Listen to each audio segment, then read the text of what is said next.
Shannon Penrod and Coby Bird here on the red carpet here at AutFest 2018.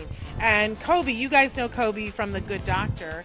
He is doing our red carpet work today, and I'm just absolutely loving being here with you, Coby. You're doing a great job. We were kind of a bit inspired by this movie called The Breakfast Club, which in 1985 some of us were around, and it was a big movie for us, and it was a big movie about teenagers and issues that they had, and we thought, what would be some current issues that teenagers could be trying to sort out as they get older? So there was cyberbullying. I mean, it's like in 1985 there was no cell phones.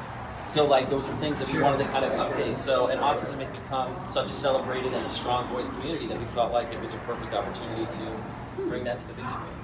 Yeah, and what do you want the audience to learn from autism? Like after watching the film, like what do you want the audience to learn from autism? Well, I think that Billy as a character he's kind of the smartest, most loyal, best character in the movie, and he really figures it all out. And I think that that's one of kind of these amazing things that obviously many people in the autism community have continued to identify with and kind of forward the idea that it's like they can do anything. It's like an amazing thing.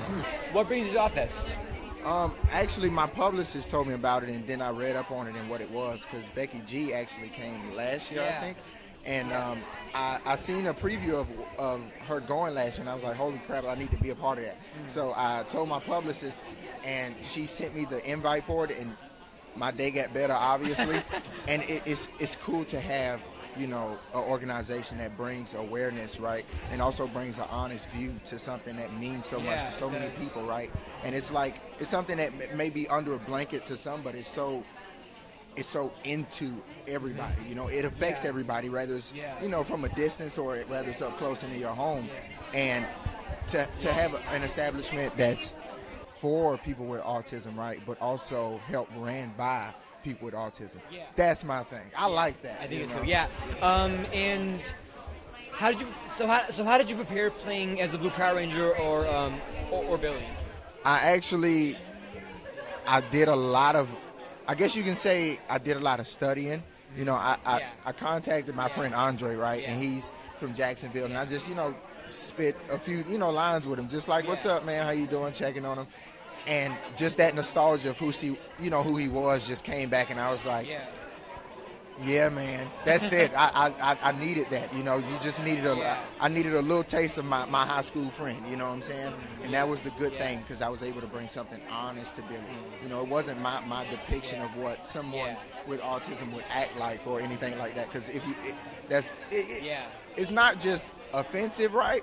But it's so off base. It's just like, no, because I don't know what it's personally like. So it's like, it's like learning, taking in information, and whatever I took out, in information, that's what I put out of Billy. Yeah.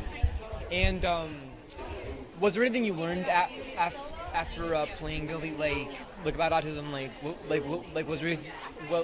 was there any anything new that you learned?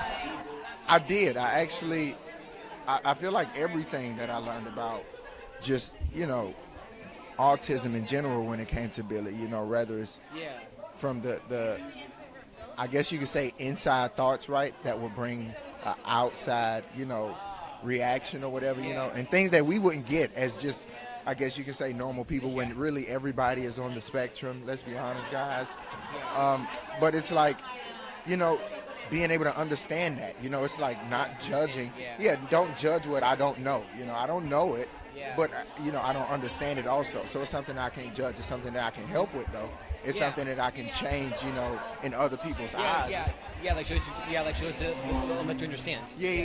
Don't just say, oh, I understand you. Like show us. Like prove to me that you understand me. That you accept me. Yeah, definitely. And I think it's an important thing, because it's something that people probably pass by, or they bypass because they don't get it or they don't understand it, or they feel like the communication isn't clear, right?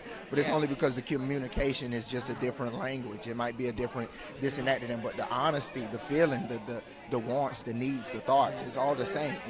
It's just it's just a different person. That's it. But we all still the same thing.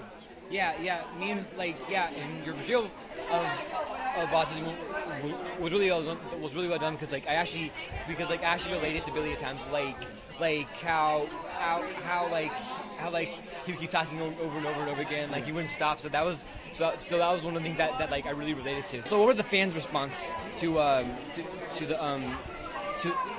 Billy's autism? It was actually really, really good. They fell in love with Billy, and that was one thing that it's almost like my stomach was kind of butterfly-y, until the movie came out and until I seen, that people got it.